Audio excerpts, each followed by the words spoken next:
In this economy, freight rates are going down all the time. People are complaining. Drivers, owner operators are really complaining. And in today's conversation, I want to have a clear discussion about how to get the best freight rates because the economy might be going down, but some people are still making bank. People are making bank nowadays.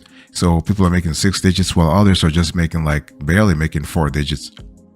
So why do we have a gap here? So if you want to get the best freight rates, boss, I want you to follow the following steps. First of all, you need to know your operating cost. I don't care what you do. I don't care about the state you're applying from. I don't care about the level of the business that you have, the structure that you have.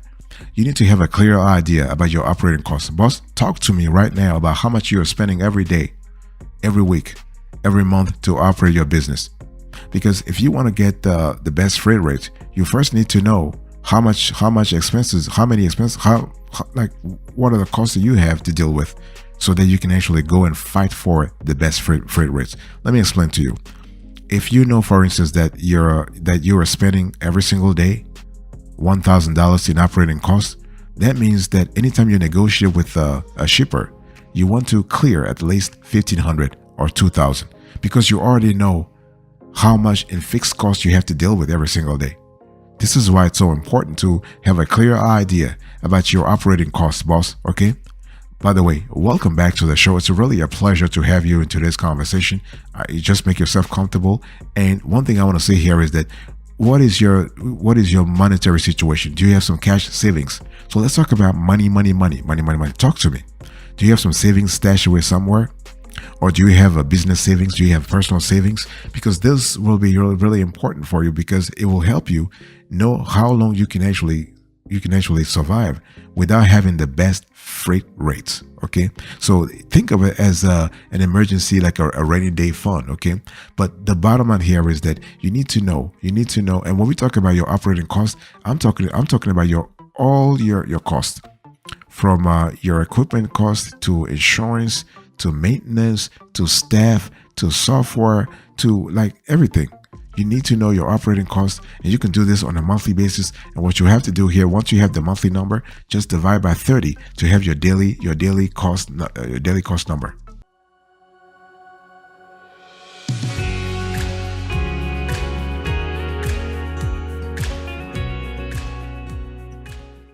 The second thing I want you to pay attention to, boss, if you want to always get the best freight rates, you need to pay attention to the drop-off location. This is so important because, see, the thing is, in your quest to have we're constantly chasing the next load. You want to get the load. I want to get the load. But boss, have you thought about distance? Have you thought about geography? I mean, because see, anytime a shipper asks you to haul a specific load, you got to think about the distance. And when we talk about the distance, because some people would charge by rate per mile. Yeah, that's true.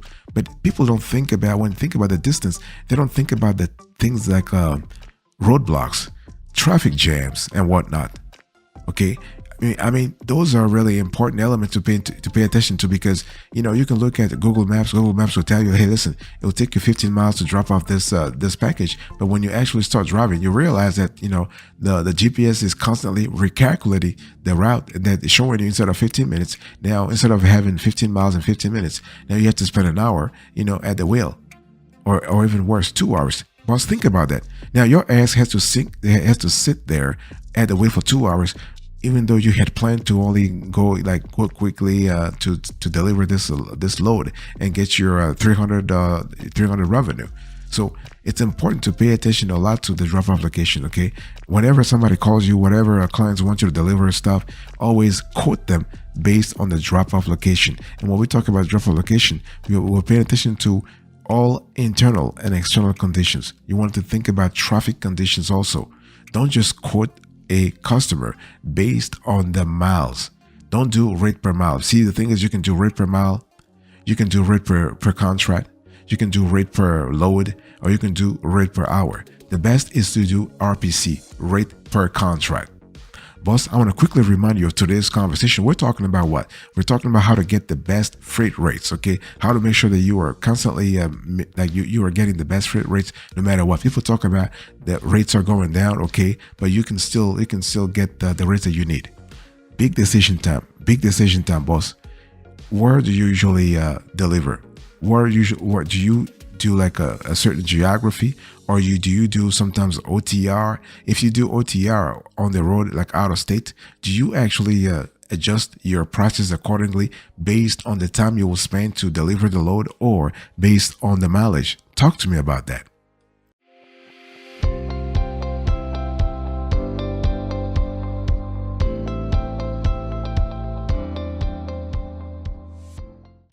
The third thing I want you to do if you want to get the best freight rates is to identify the load to van ratio. See, the whole thing here is that whenever you want to fight on a specific freight rate, you want to see how many other competitors you have in your specific lane. Okay, how many vans or trucks, for that matter, do you have in your lane? Because you're not the only one. I mean, you bet that you're not the only one. So, and this is very easy to find. If you go on load boards, you can find that very easily. You can also use the services of a third-party freight dispatchers to kind of help you identify how many vans, how many trucks do you have in your lane. Okay, and because the thing is that you also have a software to help you do that. Because the thing is, you cannot identify that, you cannot have that information, you cannot trace that info by yourself. It's very complicated. Because see, when we talk about delivery business, we are talking about moving parts. Things are moving constantly, right? Like vehicles, people, packages, blah blah blah. So you need software to kind of help you track those elements, okay, in real time. Okay, now let me give you a few pro tips here. If you like to identify the load to van ratio, you want to, it's just best because you have a lot of options. You can use software, you can use a freight dispatcher, you can use a freight broker, you can use a load board. It's just better to use a freight dispatcher. A freight dispatcher is actually the most reliable source of info when it comes to helping you identify the load to van ratio in your specific lane. Okay, let me give you a few pro tips. What you want to do here is, if you want to always get the best, let's say the best freight rates, you want to choose a very slow. The load to van ratio must be low in your specific lane. In other words, you have a lot of loads, but you don't have a lot of vans or a lot of trucks. So it should be not low, it should be high rather. It should be high. So this works in your favor. Always pick that. That way you know that you are working in a field that's not as crowded as other fields.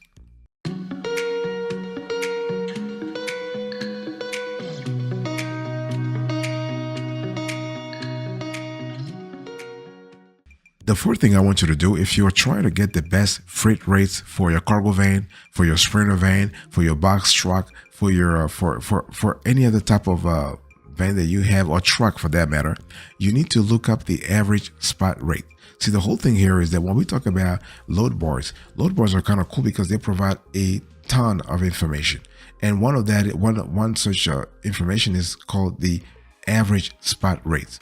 Okay, so now the load boards they're not going to give you the average spot rates. They give you spot rates, and then it's up to you to calculate what the average is. Okay, and what you do is you basically want to price your rates 15% minimum above that. Based on our calculation, it's a lot better to price your rate between 15 and 25% above that. Now the thing here is that once to be able to pull it off, to be able to pull this strategy off, you need to have a prior you need to have prior experience doing it. Okay, boss, I want to quickly remind you of today's topic once again. I'm explaining to you how to get the highest freight rates for your cargo van, sprinter van, box truck, whatever delivery industry, the delivery business you have. Okay, and it's also important to, when we talk about looking up the average spot rate, it's also important to mark the loads times. Now, if they want you to really to pick up the load, let's say on the weekend versus at 3 in the morning or 8 p.m. or 8 a.m., there are consequences. There are implications, right? I mean, do you want to actually be home every night and tuck your kids in bed and make love to your spouse, or you're you're fine. Actually, just being on the road, being OTR, and actually driving from New York to Connecticut at 2 in the morning and just listen to radio. Whatever it is, whatever lifestyle you want to actually have right now, you have to be comfortable with that. So you want to mark the load times, and the thing is that you always want to charge 15% or more, 15%, 15% or more whenever you have a shipper asking you to deliver at odd times. I mean, not odd in the bad sense, but like times that you don't usually see. Okay, like 2 in the morning, in the wee hours of the morning, or late at nights, or on weekends, or holidays. Okay, there has to be a price for that. Okay, if a shipper wants you to work on those days, that's fine too. Okay, just add your little premium on the charges.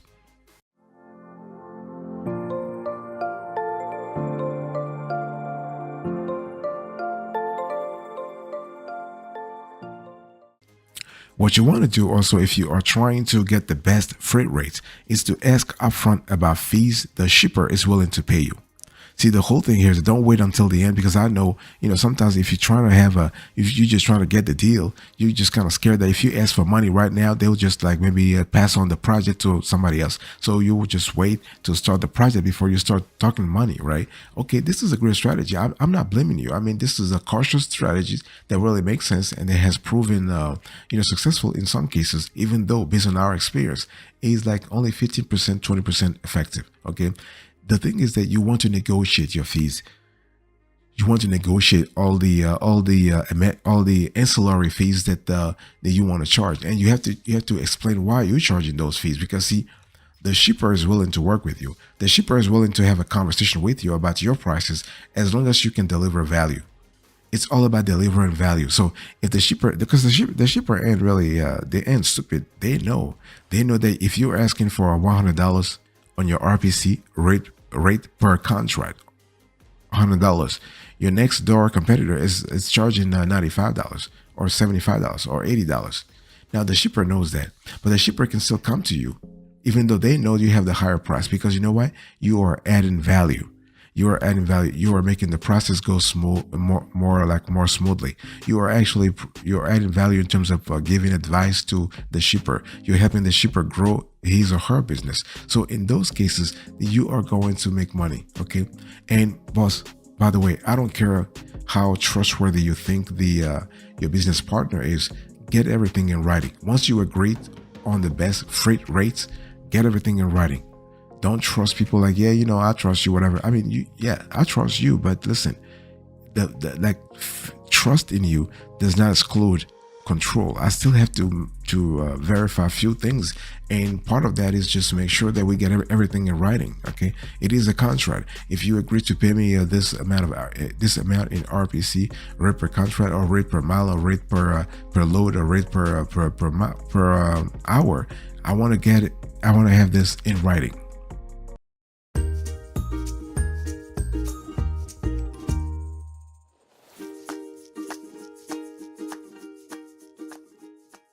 So what you really want to do also, if you want to get the best freight rates, boss, is to verify the broker and shipper information.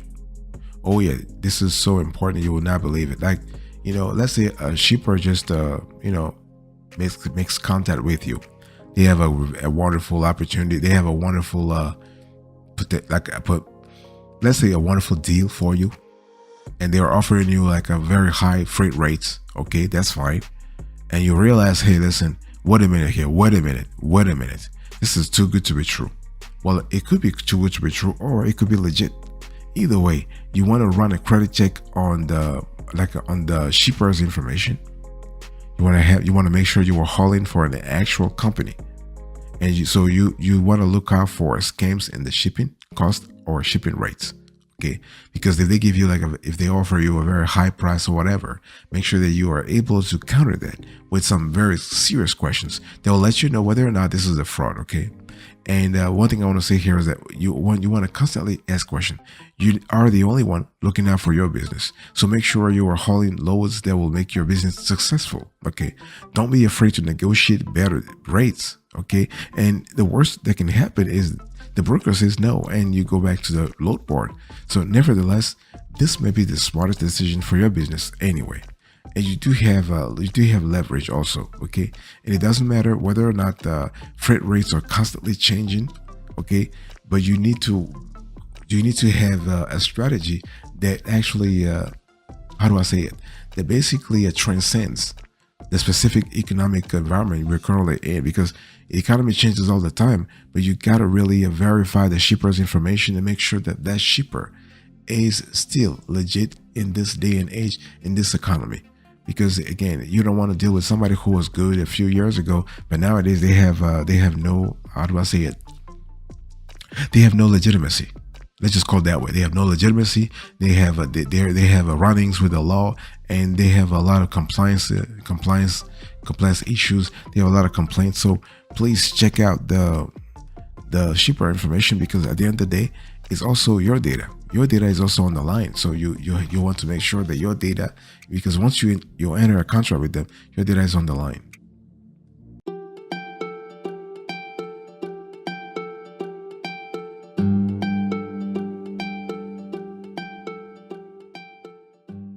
All right, let me quickly give you the overview here. If you want to get the best freight rates, it's important to actually to understand that some factors are constantly affecting freight rates. First of all, flexibility and speed. Okay, so delivery turnaround times have shortened to unprecedented levels lately. If a customer comes to you and customer says, listen, I want you to deliver this by like within 3 hours or within 6 hours, and you know it usually takes 9 hours or 12 hours to deliver, don't just say yes because you're trying to get the business. Don't just say no, because again, if it's on YouTube, for example, you know, if this how do I say it, if this business partner were on YouTube and had posted a video about, you know, yeah, I want to give you the best freight rates with the flexibility and speed, whatever. Unless they have it in writing, don't believe it. Unless they have if they have an email, they make the request via social media, whatever. If it's not in writing, don't actually give it any serious thoughts. Okay. You also want to pay attention to the weight and density of the shipments. So weight and density of the shipments will affect how much you can charge for the specific rates, the specific freight rates. Okay. So number one, flexibility and speed. Number two, the weight and density of the shipments. Number three, the distance. So, you know, it's not the same thing if you're driving from Brooklyn to Manhattan, for instance, versus driving from Brooklyn to New Haven, Connecticut. Okay, so distance will always play a role when it comes to freight rates. Also, the seasons. Okay, if we are in November or December, you're not going to have the same level of economic activity that you will have, let's say, in May or June, right? So you always have this seasonality that's really important. And when I also talk about, let's say, you know, the things that really matter in terms of helping your business get the best freight rates, you got to think about disruptions also. Disruptions are part of life. Okay, disruptions can be weather strikes. Okay, it can be pandemics. It can be a lot of stuff. I mean, whatever happens, you might have some all supply chains. You can have distractions or disruptions, and it's very important to always know that when we talk about the factors that help like we talk about the factors that increase freight rates, those 5 factors are important. So what you want to do, if you want to seize the opportunity, you want to open a business that caters to those people and those needs, but the business must be operational internationally, so you have a clear idea of what's really happening.